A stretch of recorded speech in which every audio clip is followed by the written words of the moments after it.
All right. Okay, I'm gonna go ahead and get started with the presentation. I'll just do like a quick spiel on JavaScriptLA. Um, Basically, the group started off in Los Angeles. That's why the name is called JavaScriptLA, but then we expanded over to Orange County. And so we have an Orange County chapter as well. And then as of coronavirus, we're just pretty much online now. So I think that's kind of the direction we're going to be going. We're going to have just more online presence in general. So the best way to follow us is through the website, javascriptla.net. I'll just put like a little note in the comments for people who want to go and check out the website. I know a lot of people find us through meetup.com and Eventbrite.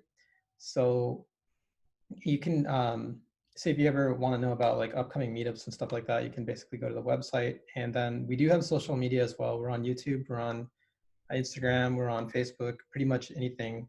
LinkedIn seems to be pretty big too. So if you want to follow us there, you can. Most of the time, I'm your organizer. So like I'll be kind of networking and talking to many different speakers and trying to see, what's interesting, what's a good topic. If there are certain topics that you want me to look at, just feel free to message me. I'm Vijay, so you can message me in the chat right now, or you can send me an email afterwards. And my email is just vijay@javascriptla.net. And then, yeah, that's basically it from my point of view. If anybody has any questions, like I said, you just feel free to message me here in the chat, or you can send me an email. I'm going to hand it over now to Mejin. Cool, thank you, Vijay. I am very glad to be back at JavaScriptLA. The circumstances are different, but I'm excited that we're all here. So my name is Mejin, rhymes with Mejin Leechor, if that helps. I currently work as a developer with Pivotal Labs, which as of this year is now VMware Pivotal Labs. And just a little bit about my workplace. Pivotal Labs, we're a software consultancy, and we take kind of an unusual approach in that we work side by side with our clients, literally pairing with them and being embedded on their teams for a limited period of time. And the goal is really to give our clients this hands-on experience of building software using agile methodologies. And we really think that we have an approach that works to put the right product into customers' hands, to do it quickly, to be able to continuously iterate on the product and deliver value. And I can say more about that afterward or offline if you are interested. But without further ado, let's nerd out about modules. So I spoke on modules 2 years ago at JavaScriptLA, and it's been such an exciting time for modules. This is a little bit of a sequel talk, not SQL, but like modules, the sequel.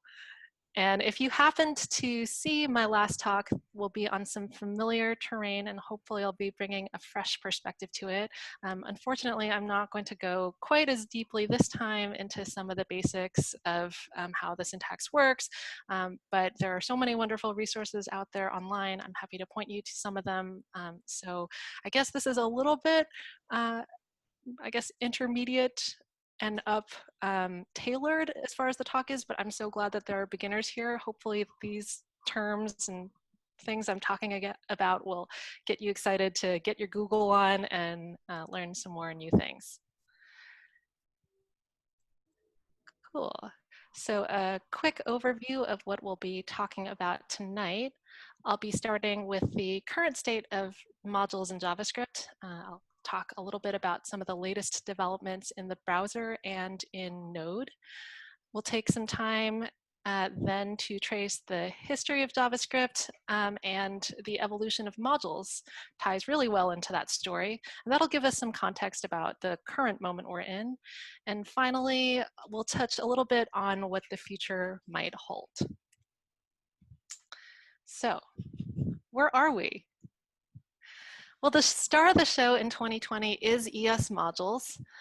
It's our first, okay, we'll start with what's new and shiny because we're in tech and we love new and shiny things.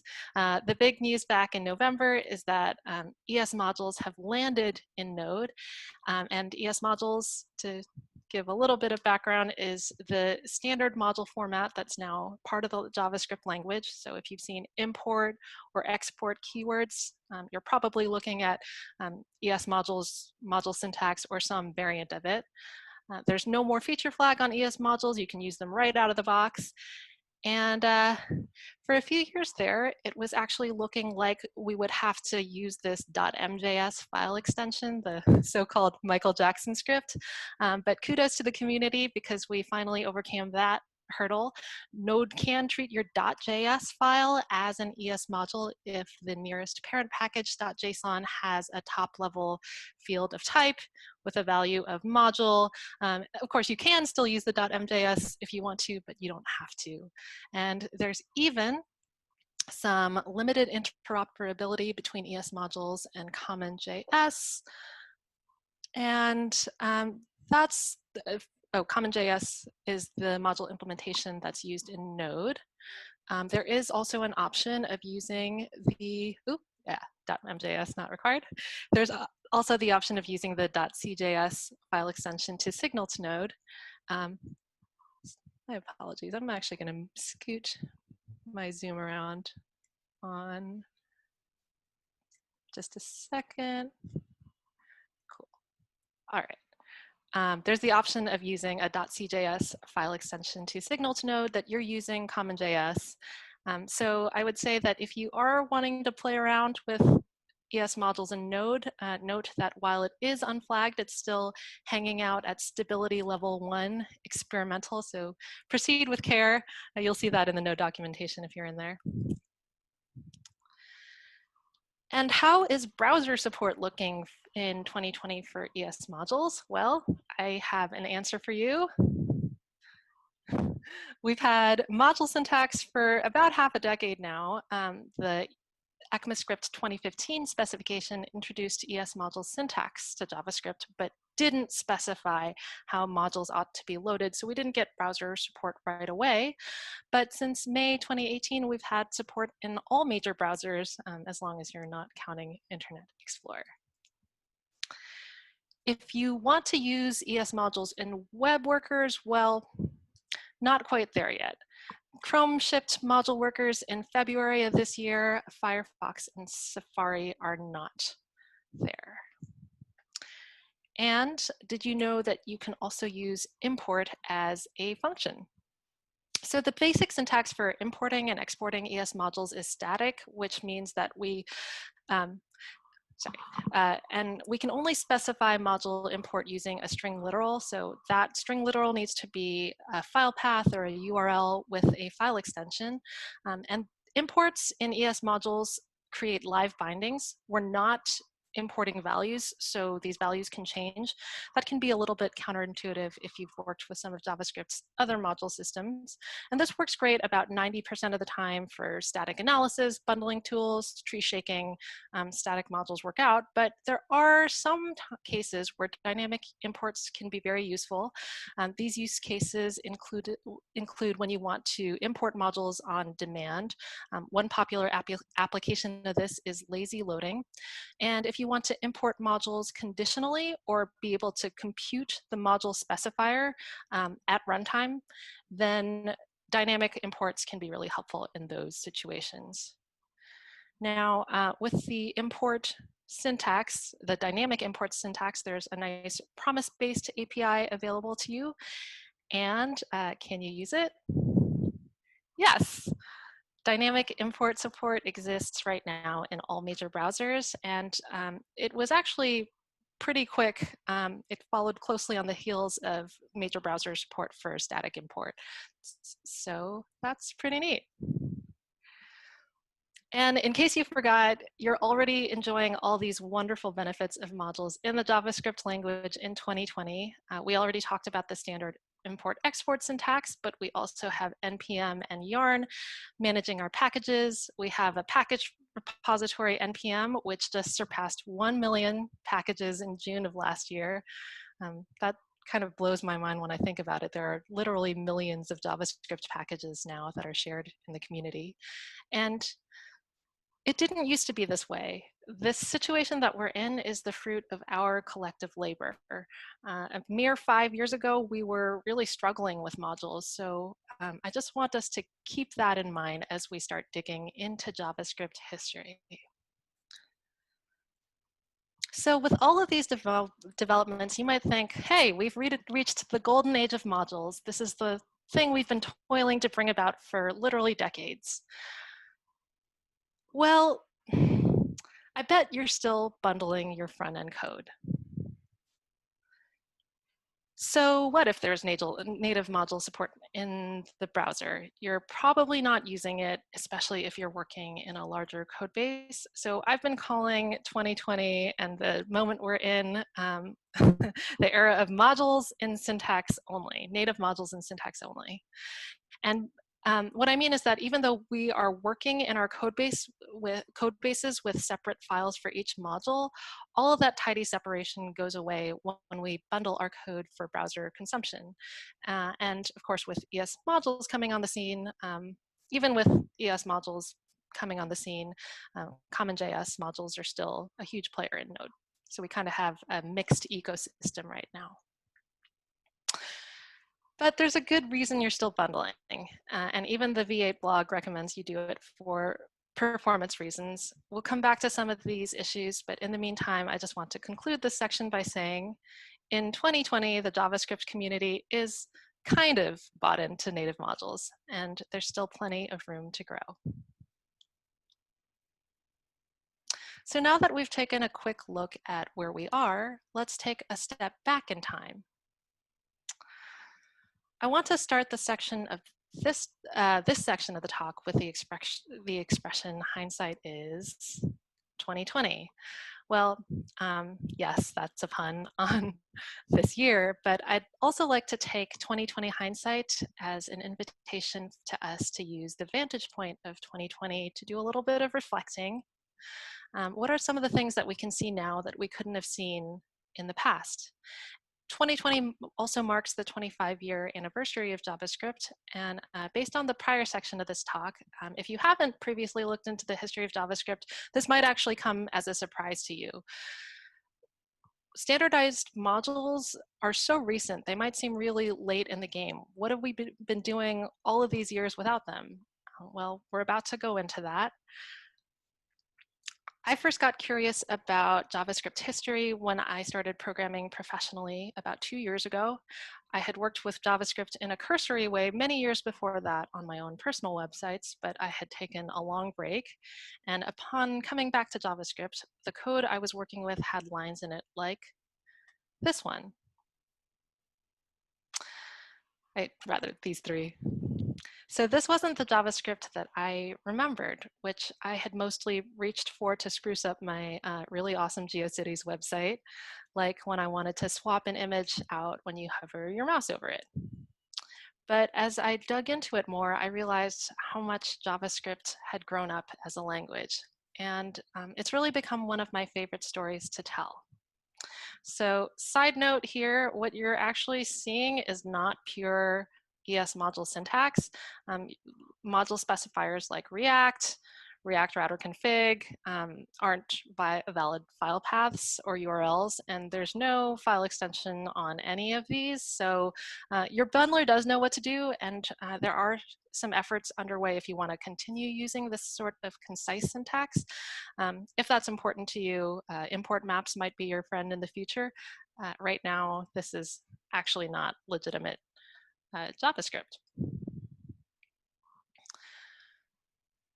So the story of JavaScript is the story of a language that has grown and evolved over time, well beyond its original intent to meet web developers' needs to work more collaboratively and at greater scale.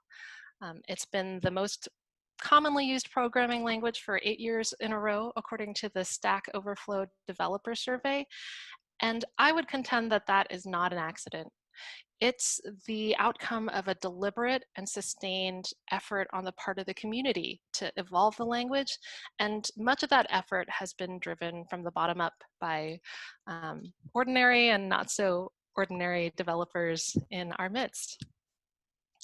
one of the most fundamental characters in that story is modules.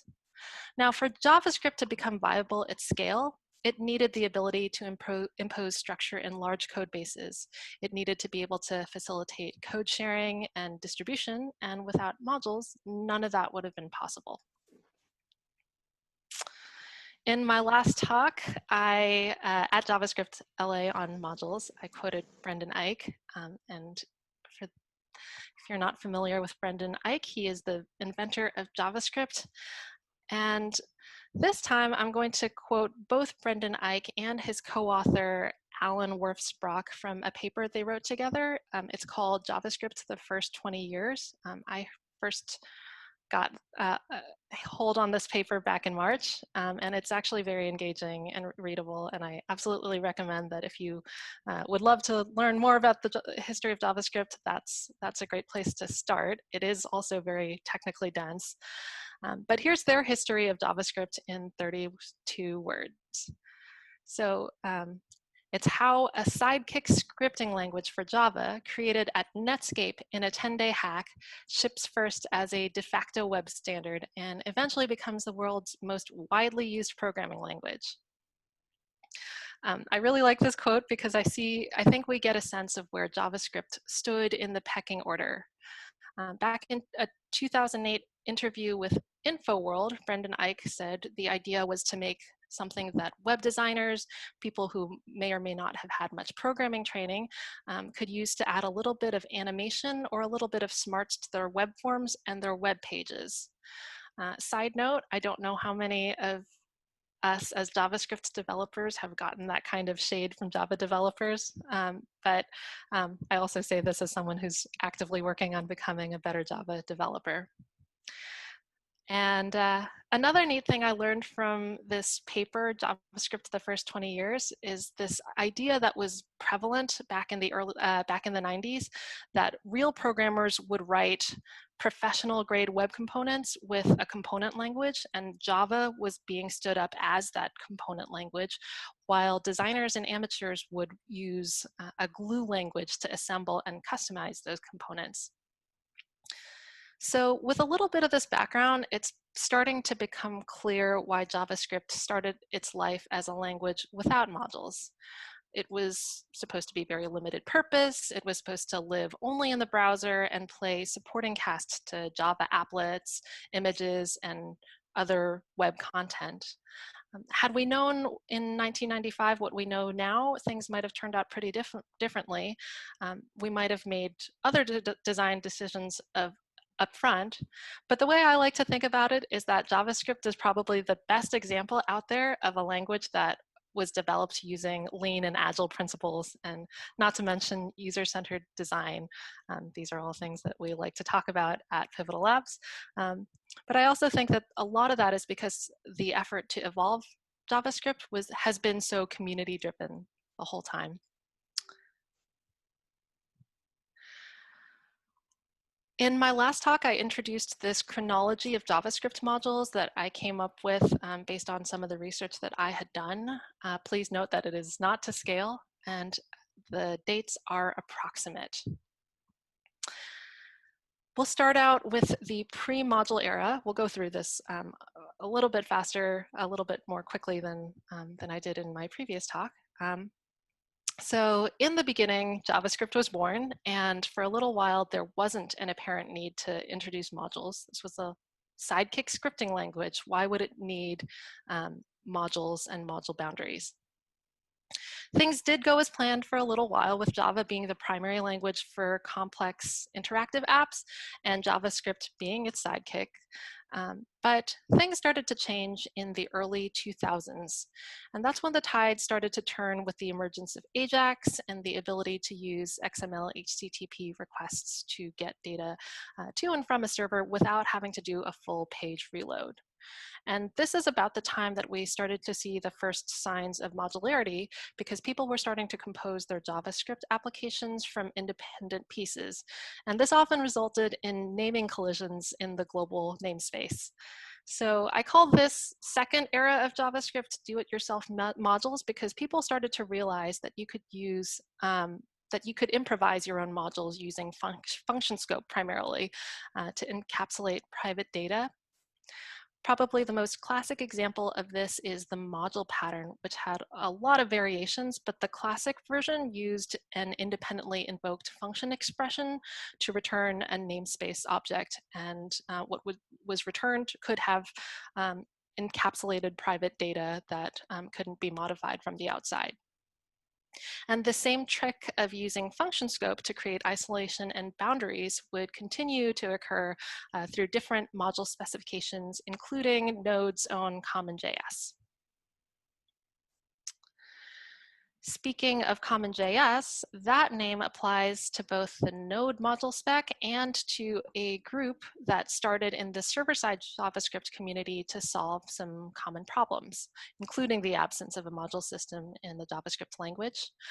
Kevin Dangoor at Khan Academy wrote a blog post to rally the communities to solve these problems. He had the insight that many of the problems that the JavaScript community was facing could be solved through community organizing. They weren't actually technical problems. So he gathered some volunteers to start working on a grocery list of problems, and on those grocery lists included 3 problems that we get to take for granted in 2020. And that's a module syntax, having package management systems, and having a package repository. During the early to mid part of the last decade, JavaScript started to gain momentum around solving this module problem. And again, this was entirely in user land. It was a community-driven effort. And as a result, we got some specifications.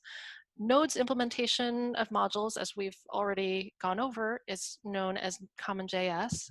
But the group that called itself CommonJS came up with a separate module spec called asynchronous module definition that became more commonly used in the browser, and a separate effort called UMD, the universal module definition, tried to reconcile the different module specs. Unfortunately, no one ended up liking it because when you try to make everyone happy, sometimes you make no one at all happy. So we ended up with a new problem of having too many module specifications.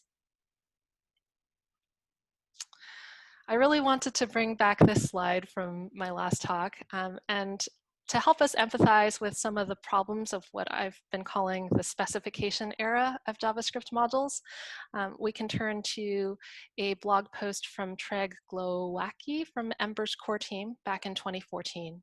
And he said that unless all dependencies use the same module format, dependency tree of depth greater than 1 is so painful that nobody uses it. Nobody agrees on a solution to this problem. We are all effed. And that's a perfect segue into what came next. In the final era in this history of JavaScript modules, JavaScript got its own built-in standard module system a decade in the making. And that brings us back to the present, to an era with a clear, simple module syntax that hasn't quite realized its full potential. For the most part, we're still bundling, we're not utilizing browsers' capabilities to load modules on their own. And we're also working out the final kinks to make sure our old packages and tools will play nicely with our new ones.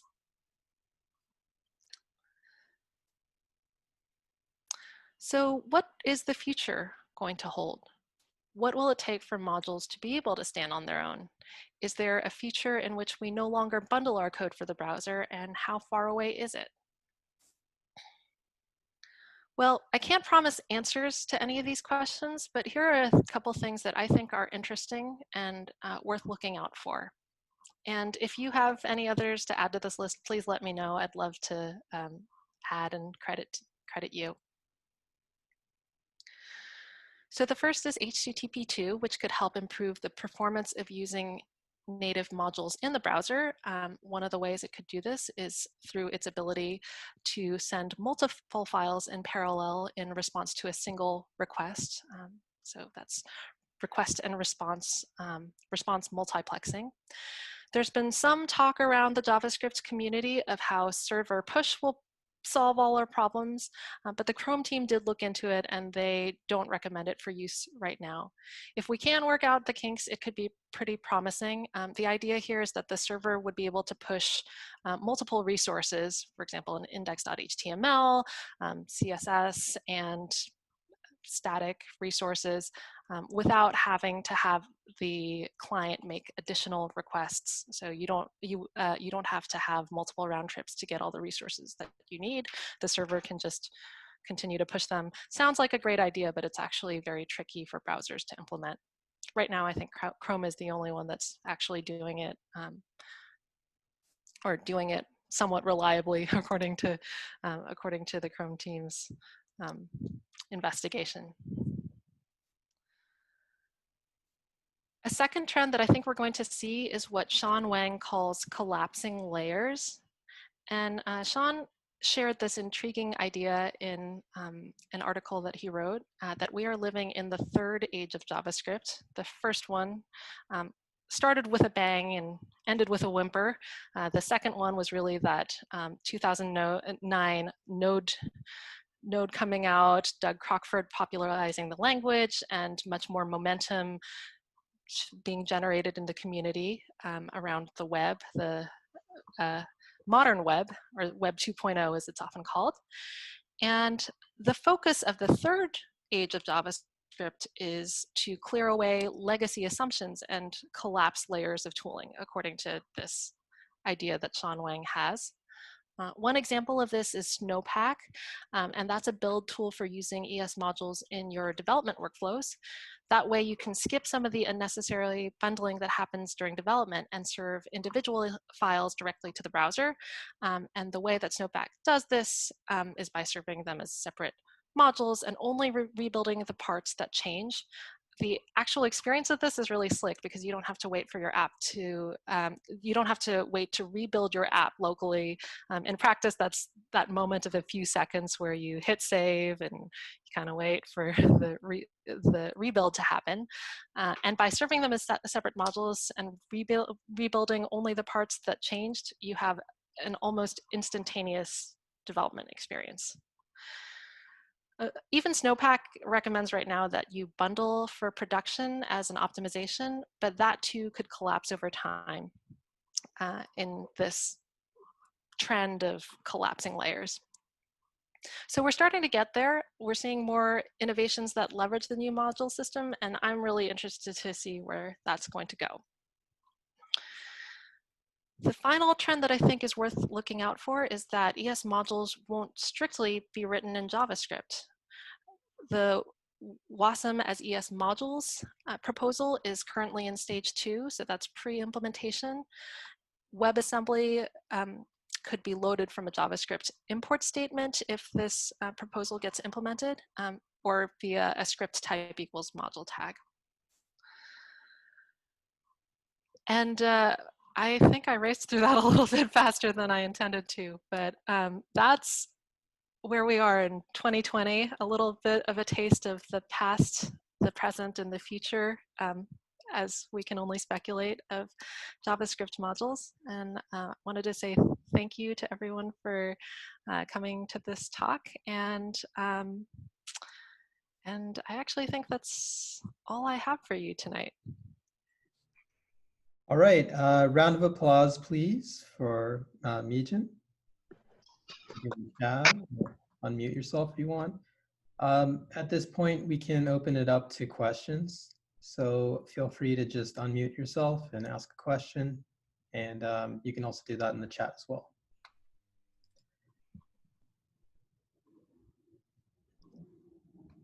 Can you example what a module actually is? Sure. So you can think of a module conceptually as being a building block of your code. If you're doing it right, then it probably handles some responsibility. In the ES modules, or as part of the language spec, you can have one module per file. And I guess the best way to try to understand that is to contrast that with sort of the old way of doing things, where you have, you know, your JavaScript between a script tag or sent along as a single file, and you aren't able to sort of get that separation and that ability to sort of put your pieces together and work in a code base that has multiple files and sections. Got another question, one that says, oh. That was great, thank you. Okay, perfect. One more question for you from John Ruffner.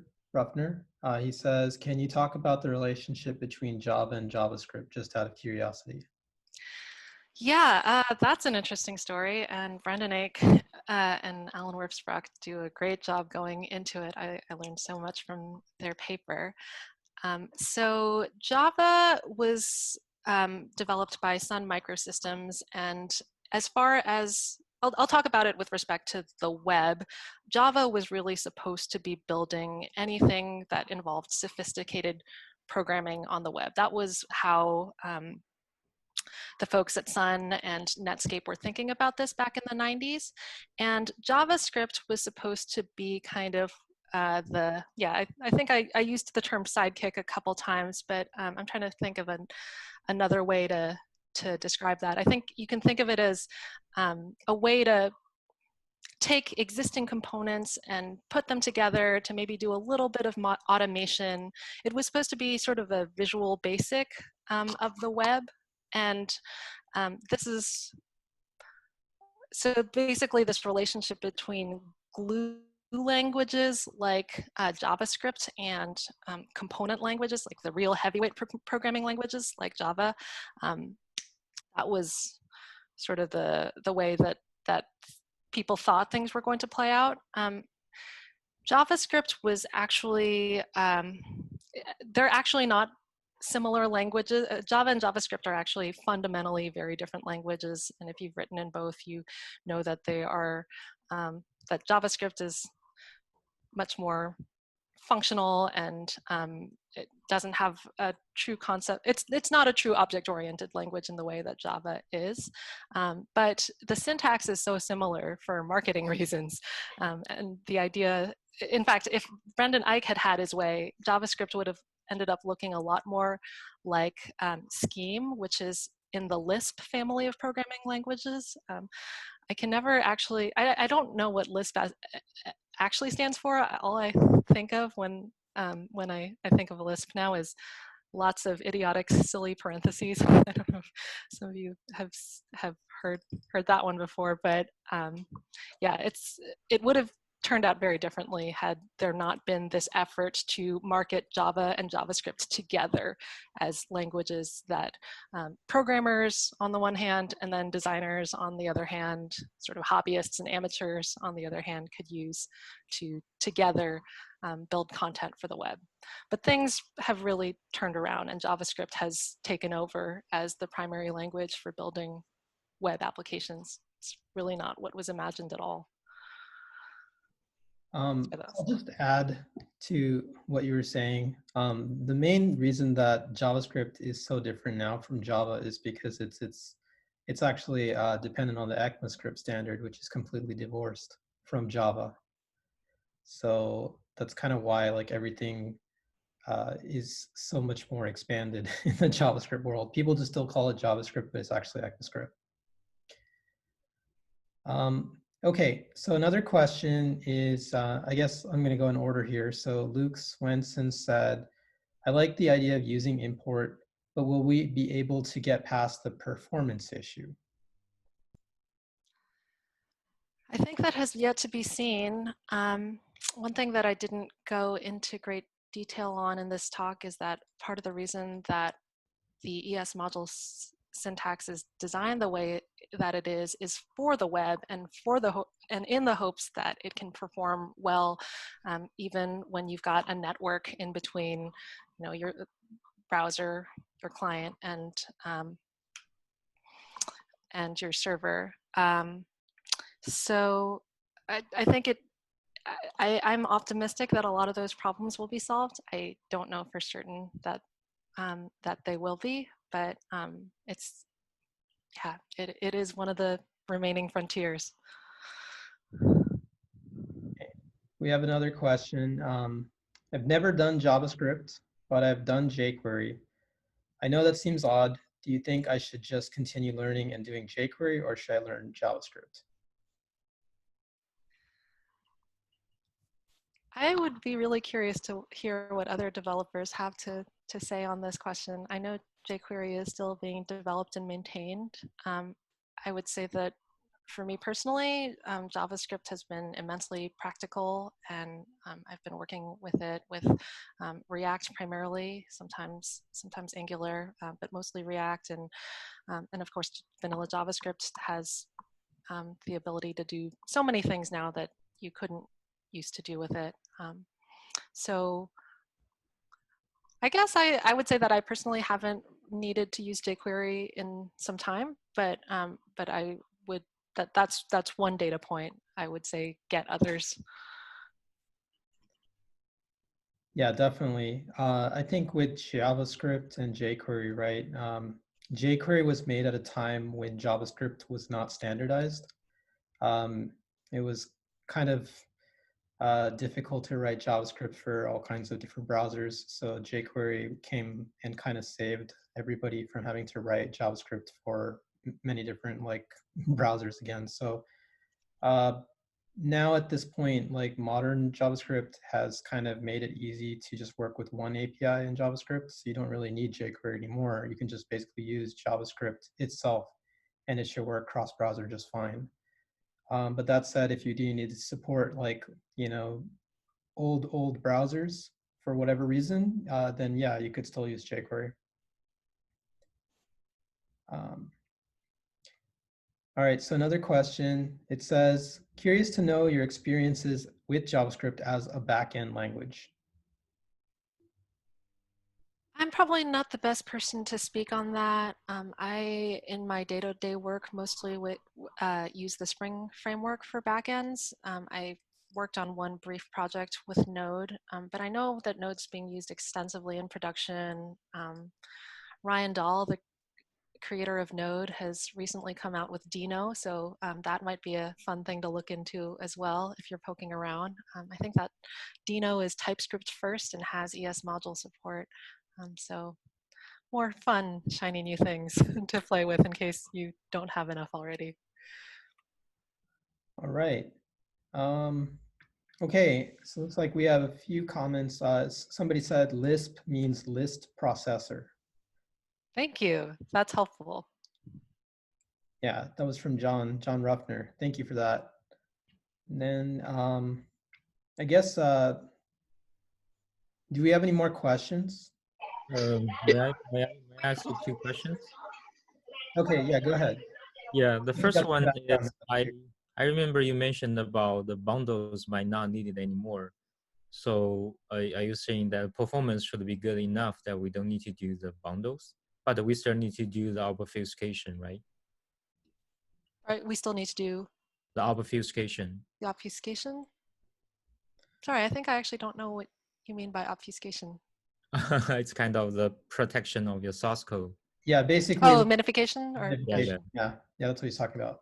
Gotcha. So yeah. So I think so what seems to be clear right now is that the performance of using native modules in the browser isn't there yet. That's an unsolved problem or a being solved problem, and that we need to have some more potential breakthroughs or changes that need to happen before bundling is going to go away. I don't think it's going to go away tomorrow. I could be wrong, but I think that that is one of the main areas where the JavaScript community could go. Yeah, and we'll have a talk at some point on WebAssembly. I think it is really, really fascinating.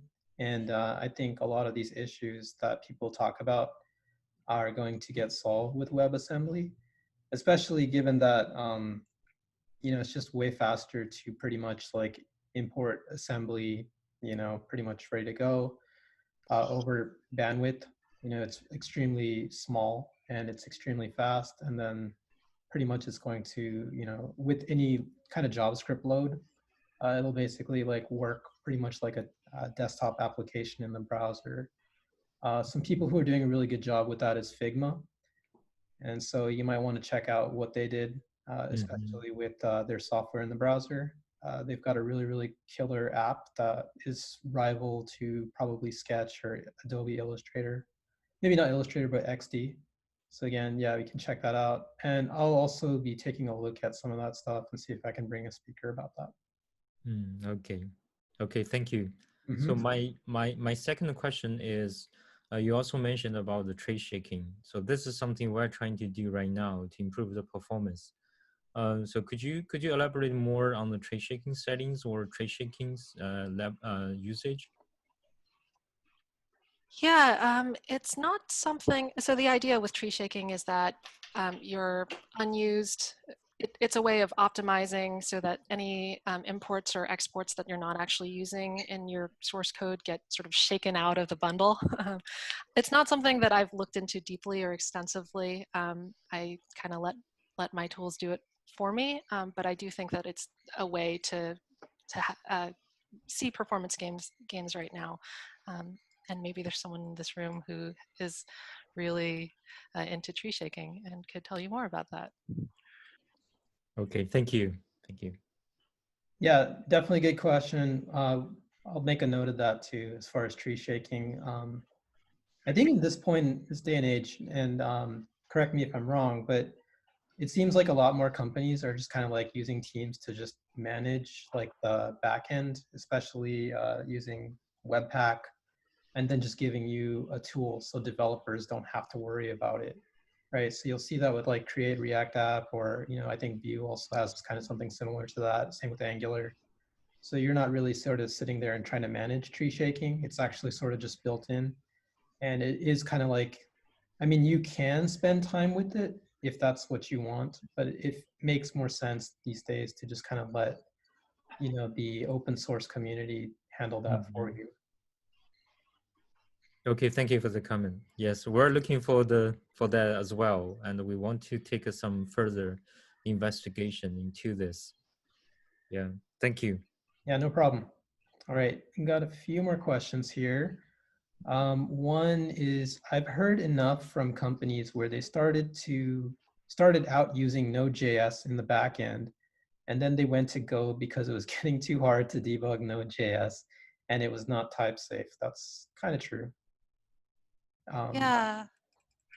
Sorry, is there more to that question? No. Okay. But I was just going to ask if you wanted to care to elaborate, because I felt like maybe you wanted to say more with that.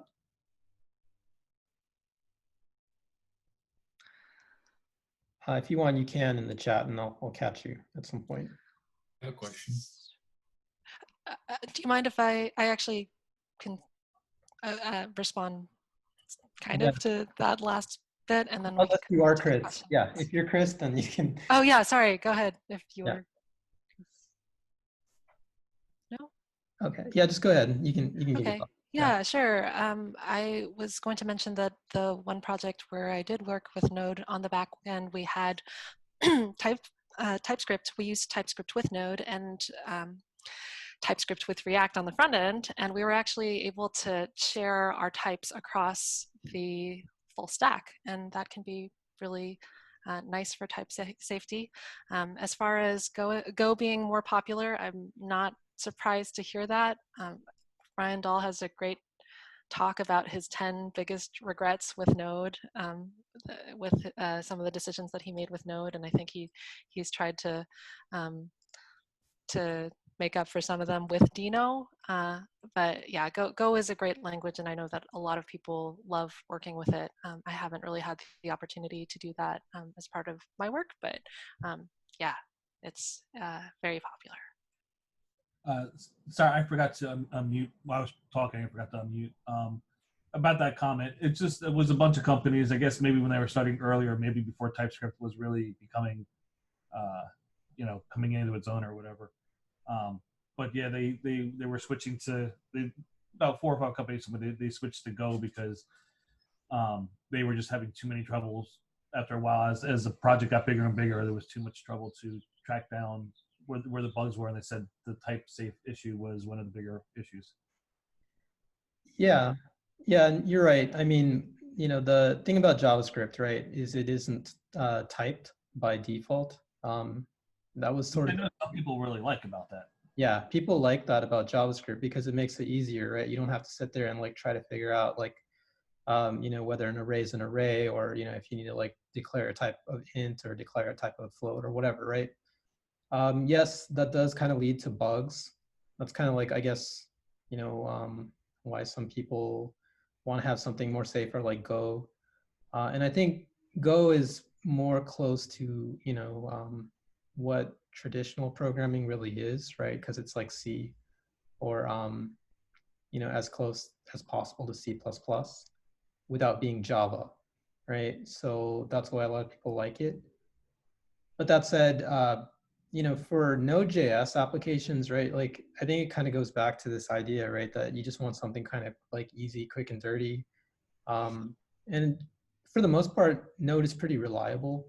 But I think because over the years, right, it's kind of, maybe it's 10 years, there's been so many like JavaScript modules added to the Node.js project that, yeah, like now, I mean, sometimes when you download stuff, especially to build a Node.js application, you don't even know what you're getting in those applications, which is why I do recommend, maybe using a tool like Yarn, just so you can be a little bit more careful about what exactly you're getting. It's a little bit of a mess. I guess that's kind of like why Ryan Dahl was talking about it.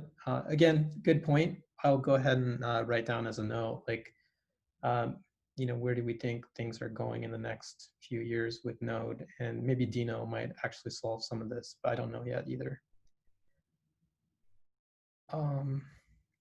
Okay, another question. It says, could you do a beginner level talk on JavaScript? Not coding per se, but higher level internals, like is the code built or interpreted and how it runs? I can answer that one.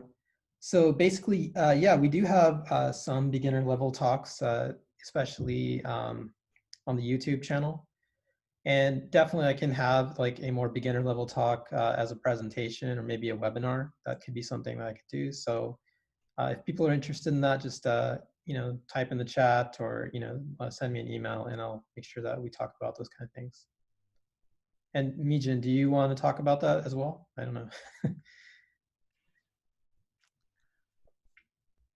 Currently, probably not equipped to give a lot of beginner level talks, but I think it's always nice to be able to chat with, a mentor or a buddy, a learning buddy, and those are some of my favorite ways to learn. I think the internet is also super full of information and resources, which can make it a little bit overwhelming sometimes. But yeah, I personally am probably not in the best position to do that. Okay, and yeah, like I said, just feel free to send me a question. So for those of you who might be wondering about me, right, like I do specialize and I kind of mentor people with JavaScript. So if you have questions, you can send them to me and I'll definitely help you out. Especially like beginner level questions or intermediate level questions. If you're going into an interview, you can ask me some questions as well, and I'll be able to help you out with some of those things. But for the most part, yeah, like Mejin said, we do have videos available for those kind of topics, as well as there are plenty of resources you can go to for beginner level JavaScript as well. I would say MDN. MDN is probably my favorite resource for JavaScript. So especially if you're trying to figure out about like, things like prototypes and arrays and strings and all these different types of objects and how they work, you can check out MDM. They have a really, really solid resource for all that. Okay. Anybody else with questions? Yeah, I had a quick question. So, Mejin, you presented a little bit of code. It said import React from React, and you said it wasn't valid JavaScript. Is that true? It's not conforming to what the ES module, it's not true. I guess I should say it's not pure ES module syntax. And it might not actually technically be valid JavaScript either, but it works because your bundler agrees to work it out for you. Right. I mean, that's the history of JavaScript. If it works, it works. Right, right. Yeah, I mean, we're splitting hairs here. You know, what's sort of spec and written versus what you can practically work with. I think that's more of an academic point than it is a practical one. Um, yeah, to your point, if it works, it works, and that's what the community moves towards rather. And then one little detail. So like, for instance, the package React helmet that the NFL publishes, as one example out of thousands, I'm sure, recently made it so that you use the brackets or not when you import, and the named import, the unnamed imports. I just do whatever it takes to make it work. Is there any like religion around that, performance issues around that, etc.? Are you talking about using destructuring syntax, like using the curly braces to get what you want? I see benefits to using that destructuring syntax. It, you know, like most things, you know, can take some getting used to, but especially if you want to do tree shaking and you want to see performance, improved performance, it might help. I'm speculating a little bit here, but it might help whatever bundling tools you're using know, it might help it to know what you actually are or aren't using. I don't know if there are bundlers out there, or if bundlers right now are actually clever enough to say, well, you know, you did a full-blown, what's that asterisk? There's another term, like you're importing everything from a module, and you're not actually using everything in it. Yeah, um, it's a finer point, and it's one of those things where, again, if it's not your biggest problem right now, I mean, you can optimize for days if you have way. So I guess the Pivotal Labs side of me just says go to the to where your highest value. Where you can deliver the highest value, and if that's not, you know, do your engineering chores and make sure your code base is clean, but to the extent that it enables you to actually deliver value. So finer points like this, nice to know, not the end of the world. I didn't think it was the end of the world. That's the other thing that's happening right now. Yeah. Okay, before we get to that part too, does anybody have any more questions? I saw somebody raise a hand, and I've never seen that before on Zoom yet. So. Oh, that was me. I was. All right, go ahead. Yeah, I think you kind of answered my question a little bit. I was kind of picking back off Jay-Z's and Mayer's question about getting a deeper dive into JavaScript. What resources would you recommend going to? I know you said MDN. I was just wondering if there's anything else that you would recommend to just get a deeper dive into, like what's going on behind the scenes, just like get better performance ideas. Any kind of like resources would help. Sure, of course. Okay, so a couple things, right? If you're a beginner JavaScript developer, you know, starting out from day one, right? And I would just recommend maybe start, you know, doing like a simple project for yourself. Maybe go ahead and see if you can build your own resume and then like kind of add some flair. I don't think it's a bad idea to learn jQuery because a lot of projects, especially from the last 10 years, were built with jQuery. So even if people, you know, kind of say don't learn jQuery, I kind of feel like that's actually a little bit of a disservice to yourself because let's say you get hired and you have to work somewhere that is kind of using a legacy project. A lot of small businesses do use jQuery. A lot of small businesses use WordPress. So you should try to familiarize yourself with that architecture. And then as you kind of get better, you can make like little innovations. So after you get your feet wet with using jQuery and kind of using the syntax as well as using, you know, JavaScript itself, then maybe start looking into how you can kind of replace some of those jQuery methods with modern JavaScript.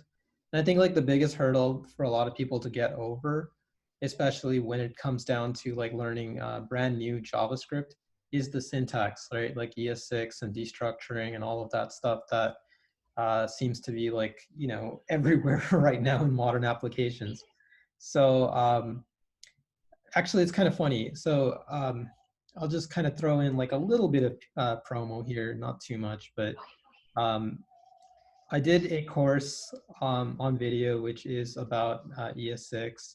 And right now I'm kind of like giving it away pretty much because it's kind of with the issues that are going on, I kind of felt like, people, not everybody has like access to the same resources. So I kind of wanted to give, that ES6 course away. So it is completely free.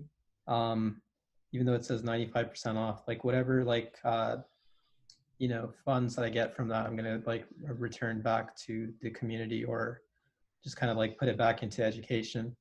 So I'll give you a link for that. I'll put it right here.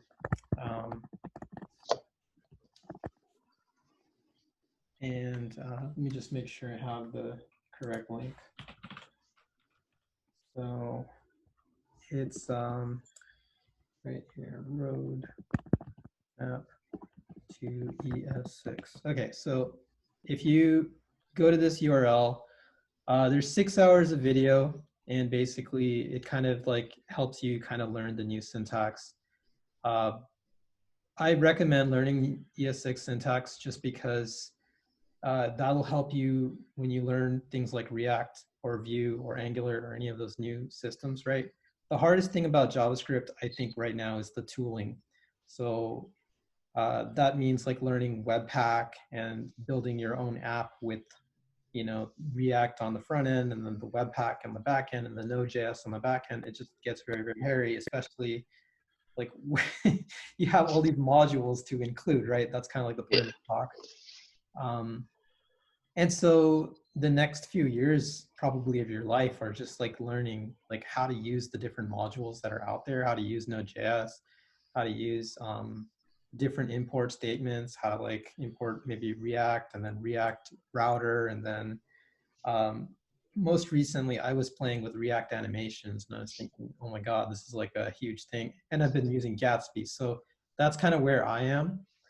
And so like I would say like I have kind of come from that route where I learned JavaScript and then I learned jQuery and WordPress. And now like I'm kind of at this point where I understand tooling, I understand ES6, and I can kind of use like these brand new frameworks like React, Angular, and all that, and make changes to the old architecture, right? That's kind of like my point, right? When you get to that point, you can kind of start making changes to the older architecture and help companies sort of like adapt to new times. That's probably where you can insert yourself as like a potential job, right? Like a lot of companies have trouble like migrating over to the new stuff because they don't understand it. They just kind of know that the old stuff is still there and it still works, but it's clunking along. And so they need help kind of like modernizing, right? So that would be my point to you. Try to like figure out how you can help companies modernize, because if you can, that's going to get you paid and that's what's going to get, like look good on your resume. Hope that makes sense. No, totally, definitely makes sense. And Mejin, thanks for the talk. I really enjoyed it. Definitely. Okay, one more. It says, could you post a link to your talks again? I don't see it here on the chat. Okay, so I'll just give you the YouTube channel as well. Maybe that will help. So in regards to this talk, I know some people ask me this question a lot.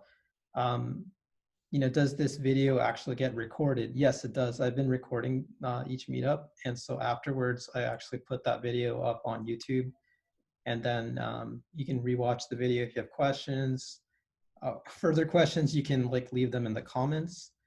It helps if you like the video because then more people can see it, and also subscribe, so that way we can be boosted on the YouTube algorithm. But that said, if you want to rewatch any of these videos or past talks, you can, and then it'll refresh whatever you learned in your mind. Okay. Last call for questions before I hand it back to Mejin. I know you've got a special message.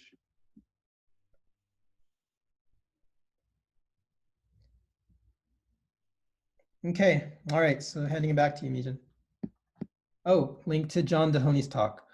Yeah, so it is on its way. Like the problem was that for Mongo, I had that video sent to me as an email, and so I'm not able to download it via Vimeo. I feel like they locked it on their side, so I've been kind of asking them to unlock it. As soon as I can get that done, then I'll get that video. So the video is there. If you do want to watch the video, I think they emailed everybody who came, so you should have it in your email as well.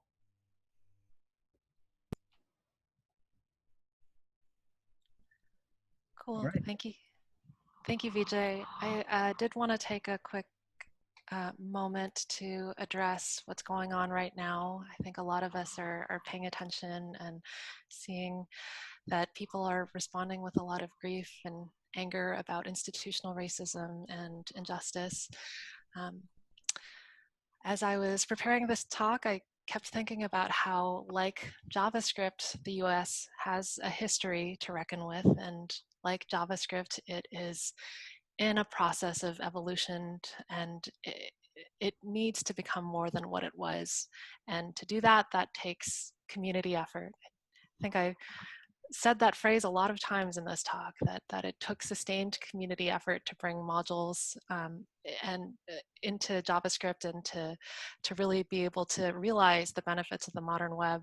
And in a strange way, I felt a lot of parallel to the kind of investment and labor of love and of care that goes into changing the society that we live in. And I think that those of us in the tech field have a wonderful opportunity now to be a part of that change. I've been inspired to see so many ways that people have been trying to participate and get involved. And my own company has been does matching grants for donations. So I was able to do some donations through that. But there are so many resources that are being shared right now. It's just a wonderful time to be learning, to be listening, and to be figuring out how we can move together as a community. I think that for those of us who have the means to work in tech or to be learning tech, it's our chance to step up to the moment. And we know how to be trailblazers, we know how to mobilize, and we can go make a difference. I have a lot of hope right now, and if there's one thing I've learned from modules, it's that if we pull it together, we'll make it happen. So yeah, thank you, Vijay, for letting me say a final word on that. Absolutely. Yeah, and I guess like I'll just kind of add, right, like our stance on this is pretty much, you know, like we just want to help. Like that's all we really want to do at the end of the day. I know, these things can get very political, and my stance on it is not to talk politics, rather just help. That's how I feel. So if I'm able to help, that's what I want to do. And as far as programming, as far as coding, I'm here to offer my services as JavaScriptLA. So any way I can help, if you want to pull me to the side and, send me a message about whatever you feel, that's totally appropriate. You can even seek mentorship, advice. That's totally appropriate. But yeah, at the end of the day, our stance is just help. And so that's it. That's all I have to say. Okay. Yeah. Thank you all for coming. And we appreciate you being fans of JavaScriptLA. As mentioned, if you do want to have more information, more meetups, just send me an email or just get in touch with me. We have Slack and Discord, which you can use for chat channeling.